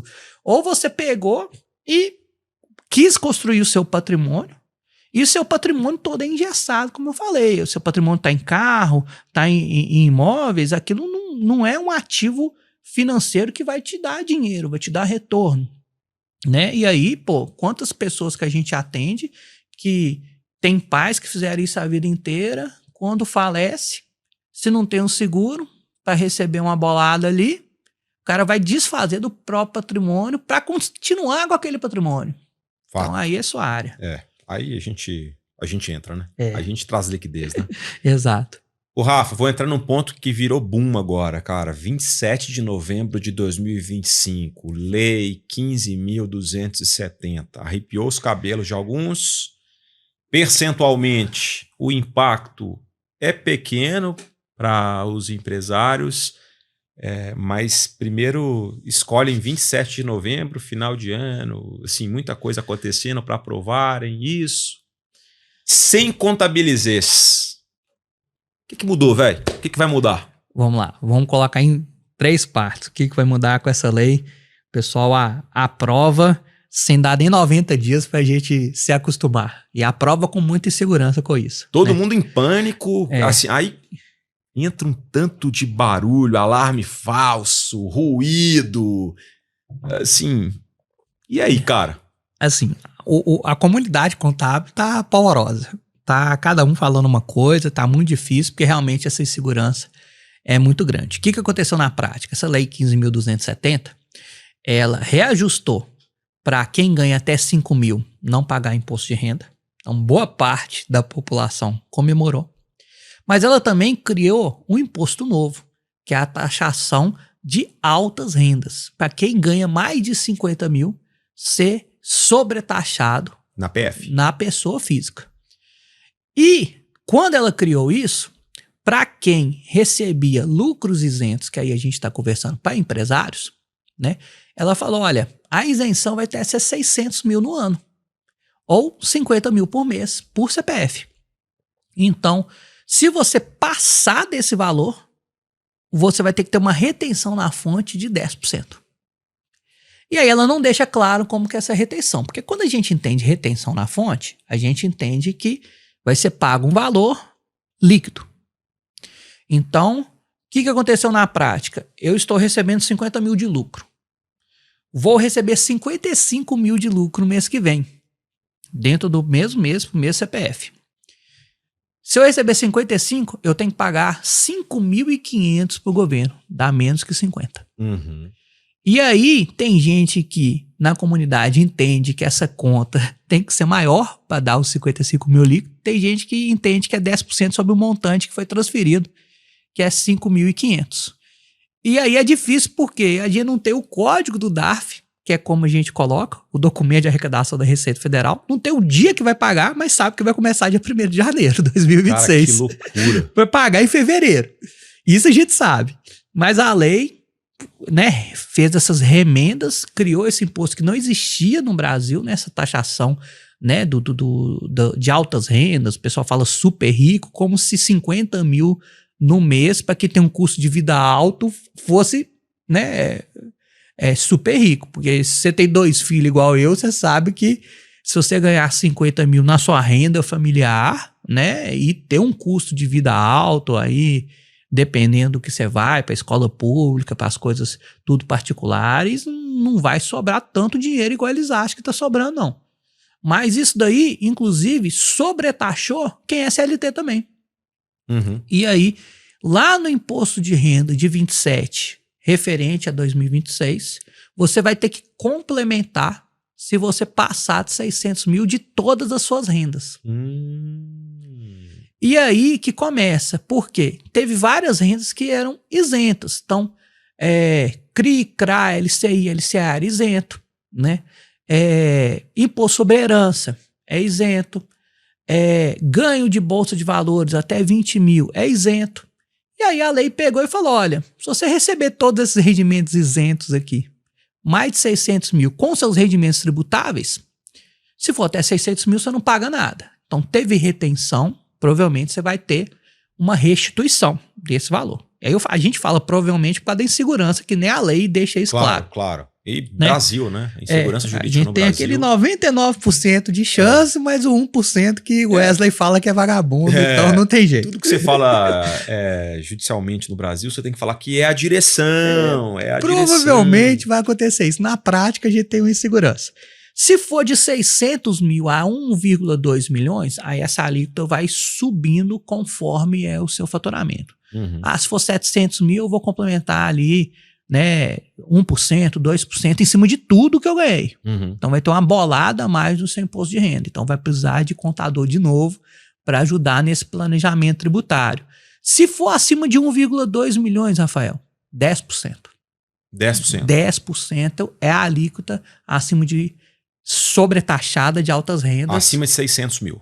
Acima de 1,2. Acima de 1,2. De 600 a 1,2, eles criaram uma rampa para chegar até os 10%. Tá. Né? Que aí tem um cálculo, aí eu não vou entrar para falar, contabilizei isso aqui, né? Até porque assim, esse cálculo também não tem 30 dias, né? Tô criando a planilha lá para assumir.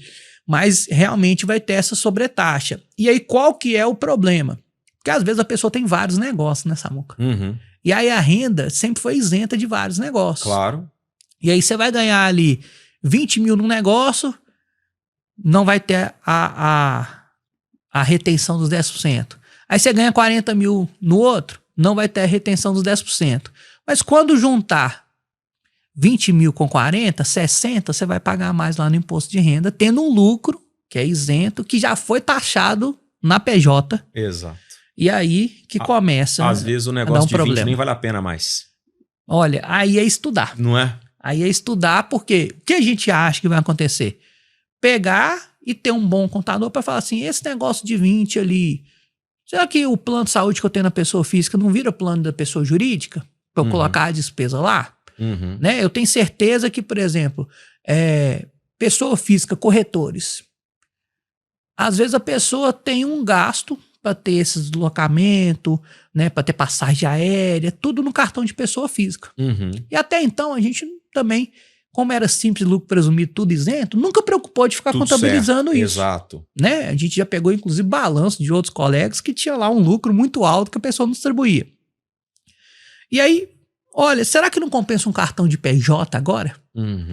Para colocar esses gastos lá dentro da PJ para não correr o risco de ser sobretaxado? Isso é uma coisa que a gente está avaliando, né? Fora as questões de quem tem muito dinheiro mesmo, né? A pessoa vai ter uma hold familiar e vai ganhar o dinheiro e vai colocar o patrimônio dela na hold.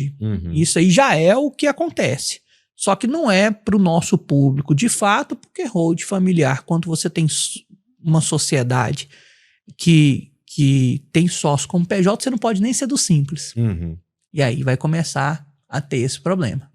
Né? Então, assim, a Receita, pelas contas dela, acha que vão ser 140 mil contribuintes que vão ser super sobretaxados com esses 10%. Entre os 70 milhões que enviam imposto de renda. E aí é a questão que o presidente falou, de falar que era uma justiça tributária e tudo mais, que a gente não vai entrar aqui no meio. Sim. Né? Porque realmente isentou uma grande parcela, né? Que, assim, também não tinha reajuste de imposto de renda há muito tempo. Então, no Brasil, a gente cria essas inseguranças, né? Porque realmente uma parte vai ser beneficiada e outra parte está correndo risco ali. E aí eu tô falando muito no meio contábil, que assim, todo imposto de renda que a gente vai fazer, mesmo se o cara não tem retenção, ele acha que o governo vai pagar alguma coisa para ele.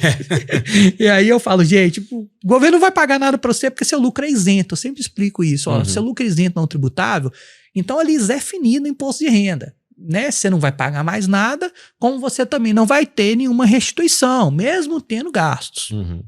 O meu imposto de renda é assim, eu não recebo nada do governo. E aí isso vai mudar, porque agora ele pode ter uma surpresa ali, dependendo de quanto ele recebeu de rendimento isento. E aí agora a gente está tentando aprofundar com a lei, né? Porque às vezes a lei é promulgada e depois tem uma nota explicativa da Receita Federal explicando a lei, para não ter esse abismo, para falar assim, olha, herança tudo bem, herança não vai entrar, tudo bem. Ok. LCI, LCA, CRI, CRA, vai ter aquela tributação de 5%? Não vai ficar isento, vai entrar? Né? As dúvidas agora são essas, porque quando você lê um artigo, fala que vai entrar. Quando você lê outro artigo, você fala que não vai entrar. Né? Até porque, por exemplo, o que eu falei aqui de isenção de aplicação em bolsa é uma tributação diferente. É uma tributação que, se o cara tivesse que pagar um imposto, é 20% de day trade e 15% de ganho de capital. Mas por que isso vai depois entrar para 10%? Porque foi isento? Então, assim, essas são as inseguranças que a gente está lidando. E aí, de vez em quando, o pessoal, né, pega o nosso diploma que a gente estudou e rasga e faz outra coisa do Brasil. Cara, ano que vem vai ser um ano complexo para vocês, cara. Principalmente pela insegurança jurídica, cara. Você acredita que vai ter um período transitório para as pessoas se adequarem, para verem isso na prática? Você entende isso? Passamos no passado por outras transformações similares que deram isso. Porque assim, a gente no futuro repete muito o passado. A gente estuda história para entender o futuro, né? Já teve isso no passado que rolou? Como foi? Já teve isso várias vezes no passado, né? A tributação do Simples que começou ali em 2006, o nome já mudou, era Simples, depois virou Super Simples, depois virou Simples Nacional. As tabelas dos anexos que são hoje são muito diferentes do que tinha no passado. A última vez que mudou mesmo, em 2018, que foi para essa tabela de 3,6 milhões para 4,8, o governo deu 1 ano e meio para a gente estudar. A lei saiu no meio de 2016 para começar em 2018. Então, os meus clientes, igual você, receberam uma tabelinha mostrando lá a diferença do ano de 2017 que ia mudar para 2018. Tinha mês que estava melhor, tinha mês que dava pior, mas é isso. Dessa vez, eu acredito que em janeiro a gente só vai ter essas diretrizes finais. E é isso. Dessa vez eles mudaram muito rápido, como nunca tinha mudado no meu tempo de carreira. 17 anos de contabilidade, nunca tinha visto isso. E isso a gente estava meio que esperando, por causa que meio que faz parte da reforma tributária. Mas nós estamos falando dessa lei para pessoas físicas. Porque agora no meio contábil tem uma discussão para mim que eu acho que é, na minha opinião, até meio pífia. Se quem está no Simples vai ter essa retenção de 10%, obrigatória ou não. Porque não mudou a lei complementar 123, que ela é maior que essa outra lei e tal. O que eu adotei? Princípio da prudência na parte contábil. Vamos reter. Vamos reter porque mesmo que o cliente ache ruim, mesmo que impacte o fluxo de caixa, é melhor ele pagar uma coisa do que tomar susto de ter que pagar lá em 2027. Melhor eu falar que ele tem que pagar e ele já se acostumar com isso. Até porque a tributação, se não reter, o que vai acontecer? Ele vai pagar na pessoa física. Sim. Né? E a gente espera que, se ele pagar e ficar dentro de 600 mil no ano, que ele seja restituído. Então eu falei, gente, vamos reter. E a outra prática que a gente fez foi lucros de 2025 que são, né, isentos por lei. Isso só está começando em 2026, apesar de ter sido 27 de novembro, não deu nem 90 dias para a gente. Né? A gente está criando uma ata para quem tiver esses lucros acumulados. Então, essa ata, a gente está colocando, olha, a empresa XXX faturou até tantos mil conforme o balanço e o lucro de 2025 vai ser distribuído em 2026, 27 ou até 28, né, que a ata está podendo deixar para não ter essa taxação. Então, isso é o que a gente está fazendo para os nossos clientes que estão sendo impactados. Cara, como é que está a procura por assessoria nesse período, cara? Eu acho que quando for a declaração do imposto de renda, na real que já entra em vigor em janeiro, né? Então, assim, só que como, assim, cultural o nosso país, o nosso povo, a gente vai deixar as coisas para a última hora, né? Então eu acredito que isso aí vai ser uma confusão lá para 2027, né? Sim. Mas o que a gente está planejando lá na SER que aí é um plano, né? Vamos ver o que vai dar certo do plano, o que a gente vai remodelar do plano. Chegou lá em março, que a gente sempre avisa para os clientes que começam o imposto de renda, né? Inclusive a gente dá desconto para quem chama em março, não deixa para maio, pelo amor de Deus. E aí, lá em março, a gente vai criar essa planilha como se fosse a taxação de 2027/26, mas a gente está criando essa planilha para falar, olha, 2025 você ia ser sobretaxado ou não do seu imposto de renda de pessoa física. Entendi. Para falar, olha, isso daqui você já tem que mudar, porque aí nós estamos falando com o cliente de fato, apesar que já vai começar em janeiro, nós conversando ali até maio, para o cara dar tempo de olhar e ver o que dá para fazer, se ele vai colocar mais despesas, né? Se ele vai ter despesas mais dedutíveis também, às vezes ele faz um PGBL, faz alguma coisa que faz ele pagar menos imposto, né? Então, o que a gente está imaginando de fazer é isso. Então, é uma coisa que eu falo com os clientes na época de contratar um contador para imposto de renda, que é muito importante, que a maioria vai fazer a confecção. E a gente até cobra esse na CER, porque às vezes você sabe fazer seu imposto de renda sozinho e tá tudo bem.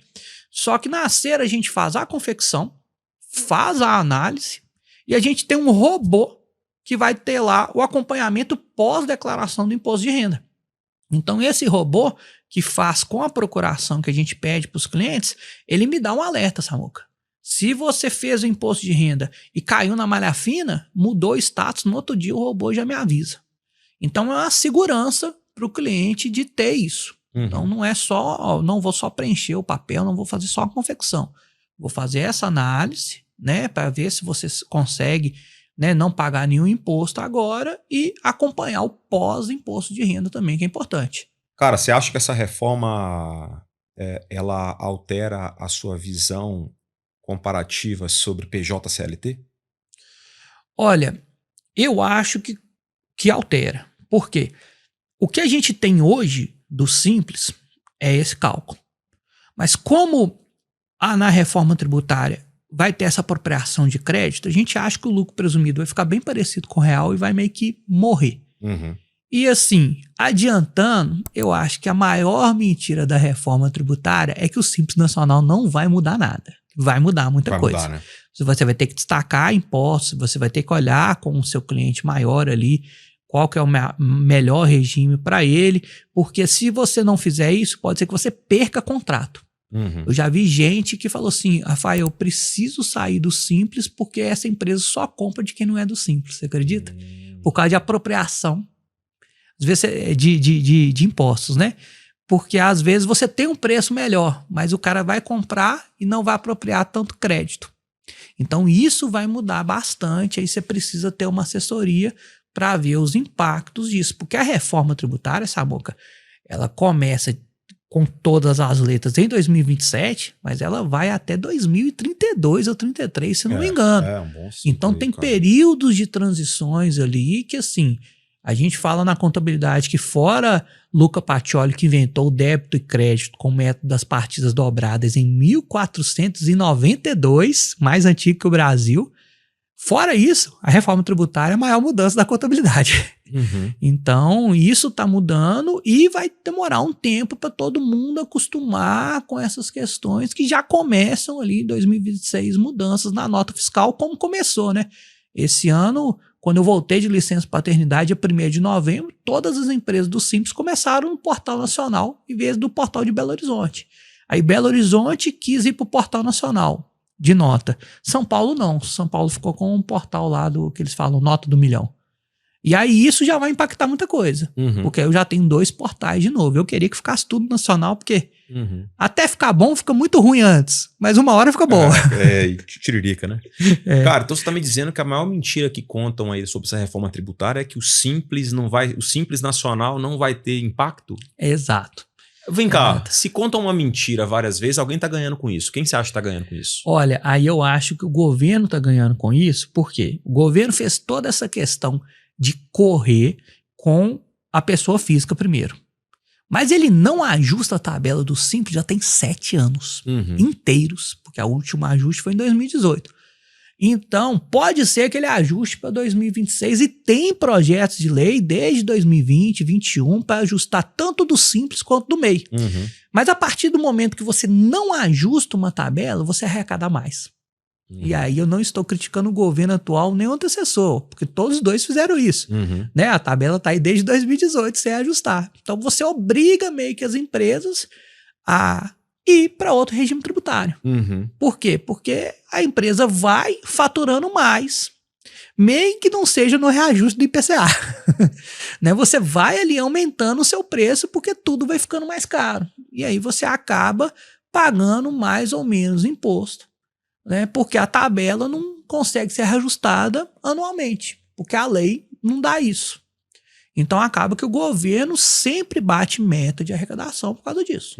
né? Então aí a gente tem que bater meta de transparência, né? Com o que eles estão fazendo com esse dinheiro, porque assim, o problema para mim, oficialmente do Brasil, é que as coisas são feitas para durarem 4 anos. Nós estávamos falando aqui, antes do podcast, do trânsito em Belo Horizonte, o tanto que tá ruim.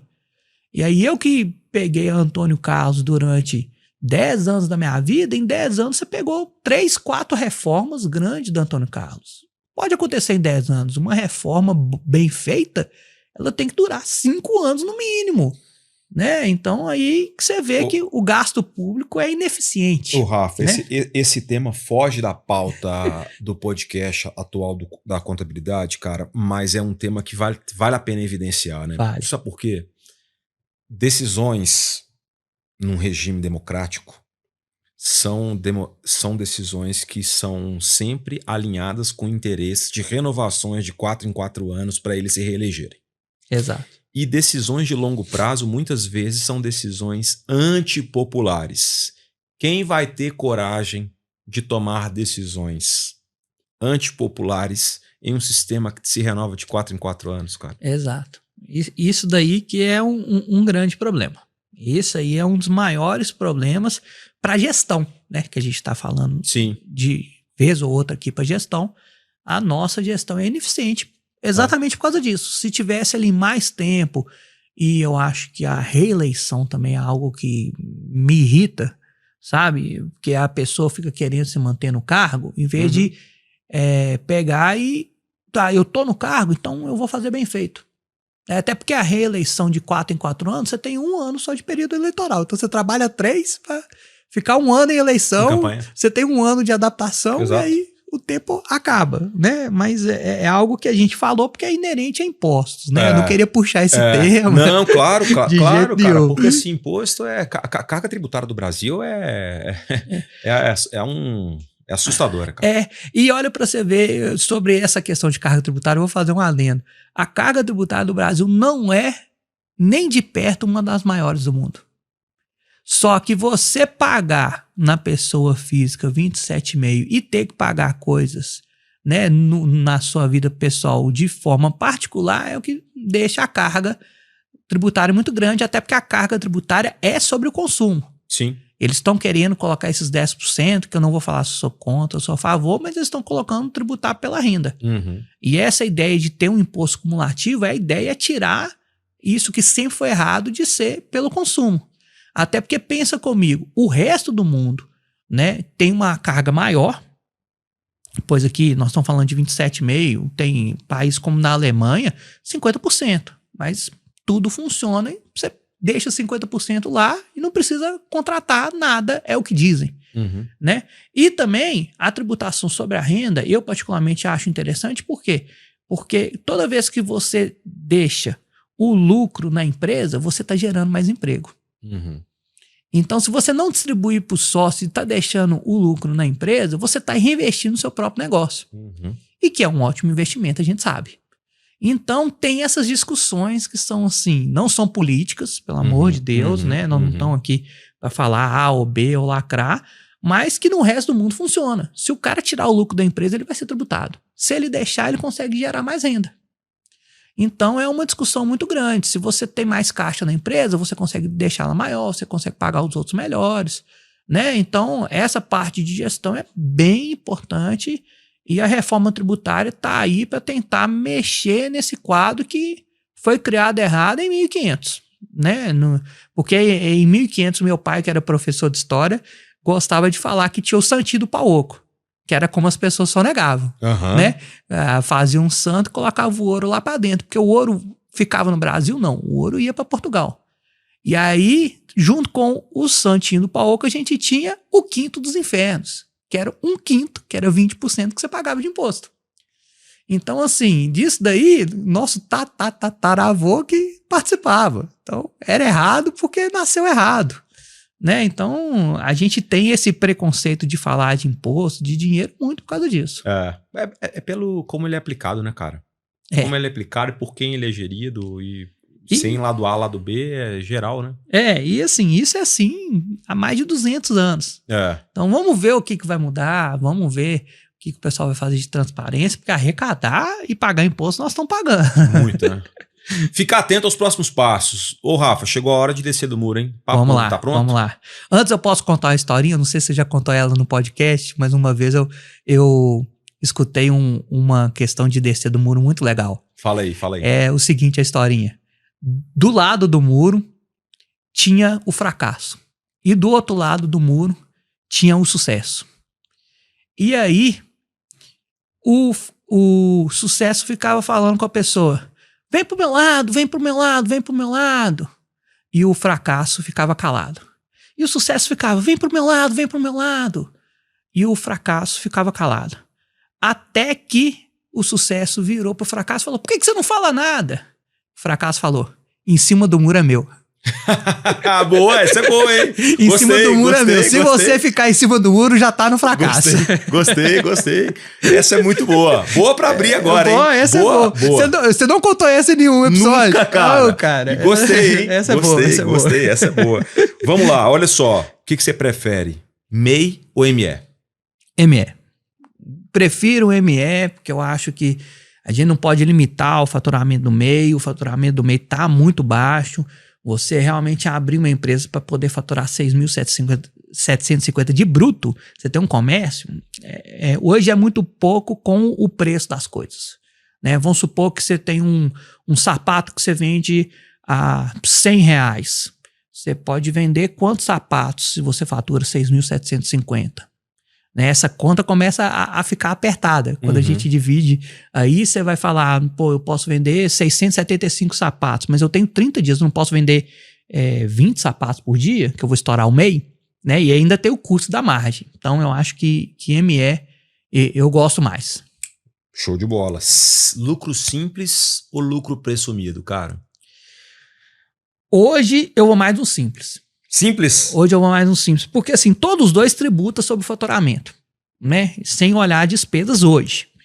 Então o simples tem as alíquotas mais baratas que o lucro presumido e facilita para contratação. Então, como, né, eu falei durante o podcast, até 200 mil ali é um ponto de equilíbrio que a gente olha para você ficar no simples, 200 mil de faturamento bruto no mês. Eu acho que o simples hoje é mais vantajoso para a maioria dos empresários, né? Não para que a pessoa que já está 10 anos no mercado e tem uma fábrica que vai olhar isso e vai olhar aquilo. Realmente tem muito funcionário, às vezes o presumido é melhor, mas em via de regra o simples. Você vai no simples. Eu vou no simples, principalmente para começo Descendo de do muro, negócio. você tá no simples. Eu tô no simples. Essa vai ser boa, hein? Porque tem reforma tributária agora, hein? Prolabore alto ou prolabore baixo com maior distribuição de lucro? Olha, eu vou falar o que eu faço na C. Eu coloco o prolabore até a isenção do imposto de renda. Então, ano passado, meu prolabore era 2 salários mínimos, porque tinha isenção. Nós já estamos conversando de aumentar essa isenção. Então, eu gosto de um prolabore não de um salário mínimo, não estou ficando em cima do muro, gosto de um prolabore um pouco maior, para dar segurança maior de INSS, porque a gente, né, que tem família, que tem outras coisas, tem que pensar na ausência. O meu pai, que faleceu muito cedo, deixou aí o INSS para a gente, então eu usei o INSS, sei a importância de você receber uma renda ali mensal, fora a questão do seguro que meu pai não tinha, né? Então, eu acho que o INSS é importante para essas questões, né? Então, o prolabore é importante, mas assim, de tudo a gente prefere o lucro, né? O lucro na nossa mão que é importante. O lucro você faz render o dinheiro, mas o prolabore eu acho que não pode ser só um salário mínimo, porque um salário mínimo não paga conta nenhuma. Ô Rafa, né? eu vou seguir para a próxima pergunta, mas é um tema que eu preciso esclarecer e enaltecer até para quem nos escuta. O seu tema do prolabore alto é estritamente por causa da garantia do INSS? Essa é a sua tese? Sim, porque o INSS ele dá coisas no meio do caminho, né? Por exemplo, salário maternidade para mulher. Isso é importante. Né? E às vezes o seguro, não sei se já tem esse seguro, né? Mais de 15 dias de atestado, as pessoas não sabem, mas você sendo empresário, você pode pedir para o INSS. Né? Se alguma coisa igual o seguro tem, doenças graves, acidentes, o INSS também te paga não só por idade, mas por tempo de contribuição ou por aposentadoria de invalidez. Então, eu uso o INSS não como defensor, mas como mais uma fonte de renda. É mais uma fonte de renda, que aí é o que entra todo mês, né, que eu acho importante, porque no seguro, às vezes a pessoa vai receber uma bolada, mas se ela não tem educação financeira... Sim. E esse é um ponto para evidenciar, Rafa, sabe por quê? Pô, tenho certeza que tem muita gente que nos escuta aí que é radicalmente contrário ao INSS, virou até um jargão, isso não será suficiente, né? E você tá com a tese do Prolabore alto, ou meio termo lá, 2, 3 salários para mínimos. você usufruir do INSS em situações que às vezes realmente é o que o resta. Exato. Né? Tipo, uma licença maternidade, por exemplo. Ou uma ausência, né? Se você falece, igual o meu pai faleceu, pô, eu fiquei recebendo o INSS dele até quase terminar a faculdade, até 21 anos. Quando eu parei de receber, a minha irmã começou a receber integral, porque minha irmã era mais nova do que eu. Então eu acho aquilo importante. Se a gente receber uma bolada, igual o seguro paga, que também é muito importante, que salva vidas, literalmente, de quem fica. Será que a pessoa vai ter educação financeira? Para não gastar tudo, para não investir errado? Então uma renda ali constante te garante outras questões, porque você não pode pegar o dinheiro todo. Então garante ali. Então eu acho que, por exemplo, as pessoas não gostam muito do Prolabore. Eu entendo por quê, né? Mas eu acho que ter um Prolabore baixo com renda alta é melhor, mas que as pessoas não negligenciem totalmente o INSS. E assim, eu posso falar que dos meus corretores de seguro lá, é um ou outro que faz o INSS. A maioria, se eu falo para fazer INSS, eles, pelo amor de Deus, eu odeio e tal. E eu entendo. Eu entendo que é isso que teoricamente vocês vendem e tudo mais, que é importante. Mas eu não acho que seja a mesma coisa, entendeu? Acho que um é um tipo de cobertura e o outro é outro tipo de cobertura. Então eu falo que o INSS, como o nome diz, Instituto Nacional de Seguridade Social, é outro seguro. Né? Então você fazer mais um seguro é mal ou ruim? De jeito nenhum. Então é isso que eu defendo. Sim, eu acho que é uma tese válida. Pode concordar ou não concordar, mas não deixa de ser uma tese, cara. E você atende alguns corretores lá, né? Assim, vários corretores lá. Alguns bastante. De várias seguradoras, né? A que a gente é parceiro. Até fazer um adendo aqui aos nossos patrocinadores. Carretel Mídia, uma empresa de marketing estratégico. Alô, Carretel Mídia, os caras desenrolam mesmo. E a nossa queridíssima Agência Giants, que é uma empresa parceira aí da MetLife, que é a maior seguradora de vida do mundo. Mas você, Rafa, você atende vários corretores lá. Vários. Seja da própria seguradora da MetLife, mas de algumas outras concorrentes, de outras estruturas. A gente sabe o seu track record aí, né? E aí, para descer do muro, seguindo no quadro, você acha melhor emissão de nota semanal pela recorrência dos comissionamentos ou uma vez por mês? Uma vez por mês. Seguro, né, a atividade de corretor é uma das únicas coisas que você pode acumular para emitir nota, sabia? Porque tem uma legislação específica para isso. Então você pode receber 30 vezes, que a gente sabe que tem segurador que paga diariamente, e emitir uma nota fiscal só. Então isso tem essa questão. O que eu falo sempre com os clientes é que não pode receber e não emitir a nota, porque hoje as seguradoras, inclusive, estão retendo muita coisa, que é o dedo duro do governo, né, a retenção. E aí depois o cara tem problema com isso, de chegar ali e pagar imposto retroativo. Já é caro o imposto, né? Sem multa e juros, retroativo é muita multa e muitos juros. Então eu prefiro a nota mensal, e isso é um dos grandes diferenciais do meu ponto de vista na Ser. Né? Além do que a gente fala de atendimento, que é como o cliente vê, a gente emite a nota fiscal para todos os corretores, inclusive o corretor passa a senha do portal para a gente entra no portal, baixa o valor, emite a nota e manda para o corretor, para ele conferir e anexar no portal, porque eu acho importante passar por ele e conferir também, claro, para ele ver o valor, ver o número, porque às vezes o corretor vira para a gente e fala: Rafael, isso aqui não é esse valor, você emitiu uma nota errada, mas eu emiti conforme a seguradora me mandou. Você tem que olhar com a seguradora, não é comigo. Né? Se você fez venda e não entrou nesse mês, se foi cancelado ou qualquer um dos motivos, Eu, como contador, não consigo nem defender isso. Rafa, né? o que você fala não só para o corretor, mas para qualquer profissional que recebe de grandes instituições, grandes players no mercado, seja financeiro ou fora dele, que tem uma retenção na fonte e que ele não emite a nota de DAS, cara?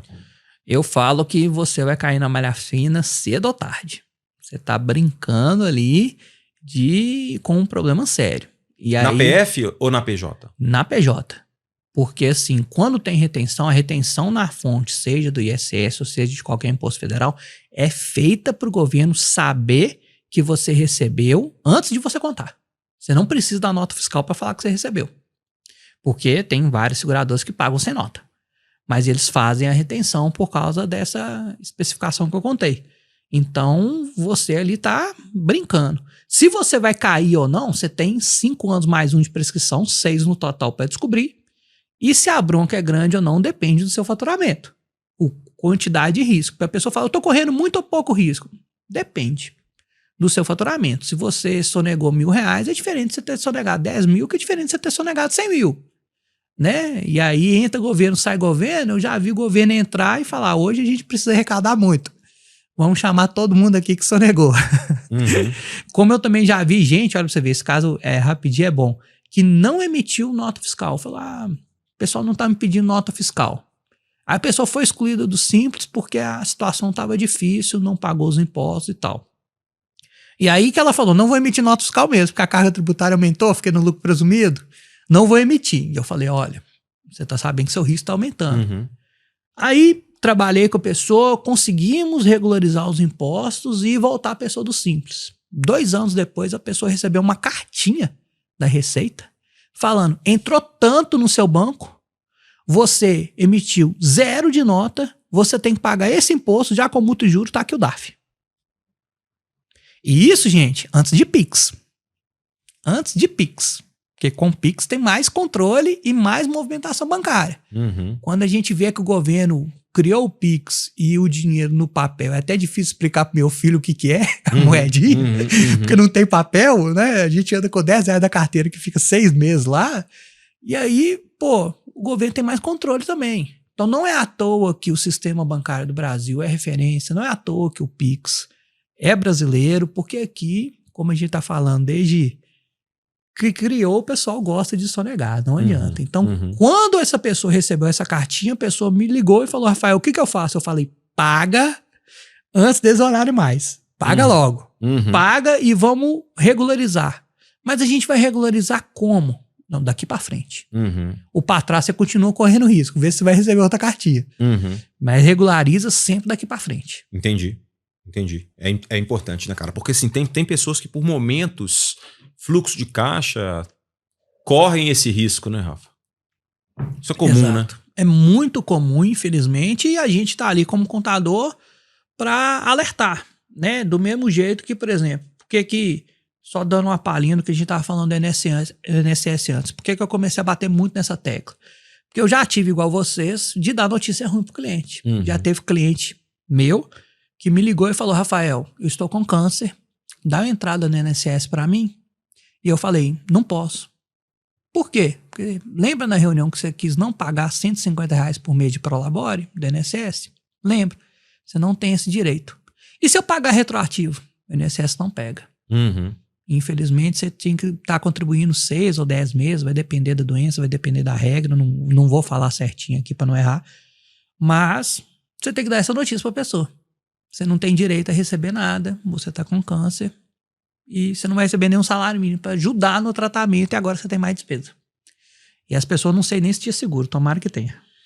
É isso, Rafa. Putz, cara, estamos chegando ao fim aqui, passou rapidaço, eu nem vi o tempo passar aí. E para encerramento aí, dá um checklist aí para um cara. Primeiro, eu agradecer imensamente a sua presença. Eu que agradeço. É uma honra, um privilégio aí conversar com você, entender um pouco esse mundo tributário aí, que é um assunto chato para alguns, mas as pessoas às vezes querem entender quando já são atropeladas, né? Ou querem entender quando já não tem muito jeito, né? Quando o negócio já tá grande, e aí não estruturou direito, e aí não entendeu do tributário, tá vendendo errado, acontece de tudo. Exato, cara. Então assim, como palavras finais aí, agradecer a sua presença e você dar um checklist aí pro cara que vai abrir uma empresa, o que ele tem que fazer, cara, com o que ele tem que se preocupar e quem ele tem que procurar, não precisa nem falar, né? Mas o que ele tem que fazer ao abrir uma empresa? Ó, para abrir empresa, você tem que entender de vendas, operacional e gestão. Não deixar a gestão para depois. Né? Por mais que esteja pau quebrando no operacional, fazendo proposta, trabalhando 14 horas, igual é todo começo de negócio, é isso. Não pode deixar ali para depois. Porque deixar a gestão para depois, você vai esquecer o imposto, vai esquecer de olhar ali se você viajar para atender pessoa tal, tá valendo no custo que você vai receber do seguro. Né? Então isso para mim é muito importante, né? Analisar ali sua carga tributária, perguntar para o contador, ver se ele tem segurança para te explicar isso, ver se ele é referência do que você está falando, olhar com outras pessoas, com outros players, né? De falar assim, pô, eu estou querendo abrir uma seguradora, quem que eu tenho de referência que tem uma seguradora, como que o cara fez, quanto que o cara pagou, porque às vezes o cara vai te contar coisas que nem o contador conta.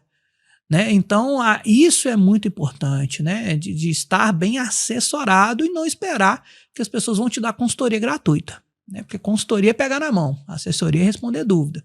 Se você chega já com dúvidas, as pessoas rendem muito mais do que a pessoa te explicar um beabá no geral. Né? Então, é isso. Igual quando a gente já chega com um corretor falando, olha, como é que tá aí? Eu quero abrir empresa. Eu falo, você já fez a prova da SUSEP? Já passou? Não. Então você vai fazer a prova e depois você vai me ligar, tá aqui os documentos e tal, vou te mandar, mas não pensa nisso agora, passa na prova. Passa na prova, depois a gente abre a empresa muito rápido e você tá garantido, porque senão eu tô enchendo o cara de informação antes, que às vezes ele não precisa e vai desconcentrar ali do que é mais importante para ele. Então, fez isso, fez a parte operacional, não esquece das vendas, não esquece da gestão, né?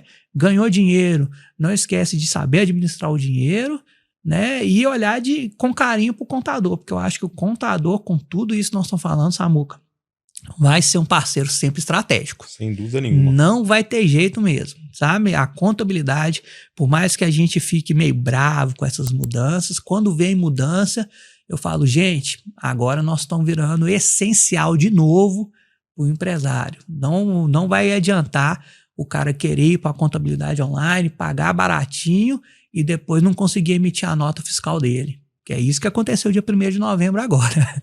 O pessoal quis ir para as contabilidades baratas e aí chegou lá, nossa, não tem nota fiscal, não vou receber e tal.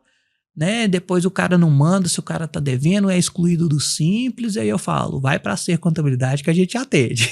É isso, show de bola, Rafa. Valeu Obrigado demais pela participação, cara. Valeu demais. Galera, episódio 10, Play Action. Valeu!